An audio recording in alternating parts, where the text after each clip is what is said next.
के धमवा देख के ऐसन मनवा मोर करे उलाल। माई के धमवा देख के ऐसन मनवा मोर करे उलाल।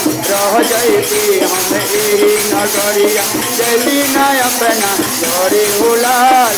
रह जैती हम एही नगरिया जैती न अपना करे उलाल। माई के धमवा देख के ऐसन मनवा मोर करे उलाल। माई के धमवा देख के ऐसन मनवा मोर करे उलाल। रह जैती हम एही नगरिया जैती न अपना घरे उलाल। रह जैती हम एही नगरिया जैती न अपना घरे उलाल।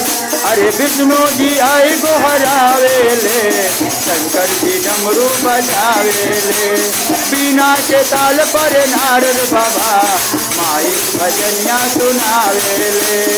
पाना पतैया के भर भगरे माई चरनिया में आ जाला। कामधेनु भैया से खुश होली मैया अपने दुधावा काली गुलाल। कामधेनु भैया से खुश होली मैया अपने दुधावा काली गुलाल।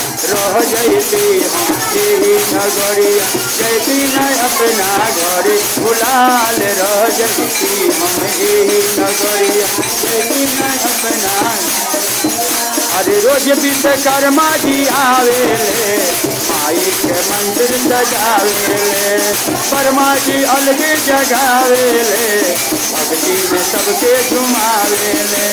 चौधरी जोगिनिया चमरे झुलावे झुंझुन पवनवा बहे गुलाल। चौधरी जोगिनिया चमरे झुलावे झुंझुन पवनवा बहे गुलाल। रह जैती हम एही नगरिया जैती न अपना घरे गुलाल। रह जैती हम एही नगरिया जैती न अपना घरे गुलाल।